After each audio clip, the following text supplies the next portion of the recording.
বছর পেরিয়ে আবার শীত চলে এসেছে।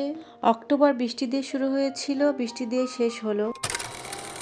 হ্যালো এভরিওয়ান, আসসালামু আলাইকুম। কেমন আছেন সবাই? চলে আসলাম ছোট্ট একটা ডেইলি ব্লগ নিয়ে। আশা করছি সবাই ভালো আছেন। এই তো আমার যা কাজ, সেম রুটিন। ঘুম থেকে উঠেই চলে এসেছি কিচেনে রান্না করতে। ফ্রিজে কি আছে দেখি, ভাবলাম মাংস খেয়েছি গতকালকে, আজকে একটু মাছ রান্না করব বেগুন দিয়ে।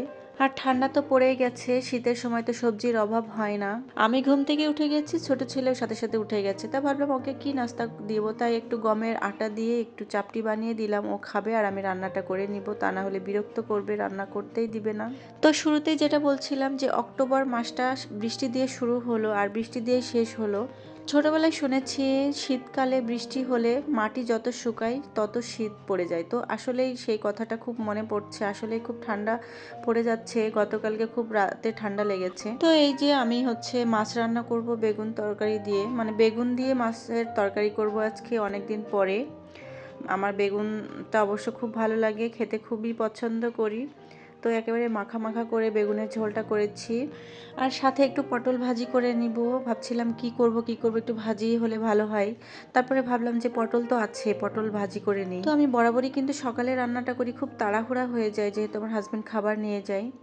আর এই যে রান্নাবান্না কিন্তু আমার কমপ্লিট, আর সবাই ঘুম থেকে উঠে গেছে। আমার হাজব্যান্ডও অফিস থেকে চলে গিয়েছে। বিছানা টিছানা গুছিয়ে নিলাম।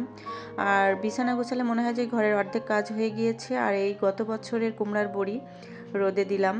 শীত চলে এসেছে তো, মানে শীতের তরকারিতে কুমড়োর বড়ি না দিলে ভালোই লাগে না। আমার তো খুব পছন্দ। অনেকের এলাকাতে এটা চেনে না, আমাদের এলাকায় বিশেষ করে আমাদের যশোর, ঝিনাইদহ, খুলনাতে কম, বড়ির প্রচলনটা খুব। তো এই যে ঘরবাড়ি গুছিয়ে ঝাড় দিয়ে নিলাম। আর গতকালকে চাদর চেঞ্জ করেছিলাম বিছানার, সেটা আজকে ধুয়ে নিব, গতকালকে সময় পাইনি।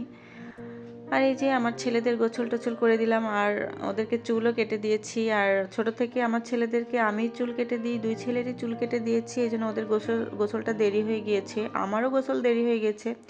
এই যে বিকাল 4টা বাজে, তখন আমি গোসল করে ছাদে কাপড় নাড়তে এসেছি।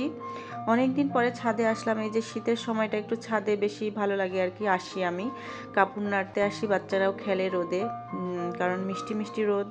আর আজকের ওয়েদারটা ভালো ছিল, রোদের তাপটা একটু কম ছিল, এই জন্য ভাবলাম ছাদে কাপড়গুলো নেড়ে দিই। তো আমার বাচ্চারা তো বায়না ধরবে, আর ওদেরকে কার কাছে রেখে আমি ছাদে যাব, তো ওদেরকে সঙ্গে করেই নিয়ে যাই, এই জন্য আরও ঝামেলা বেশি হয়।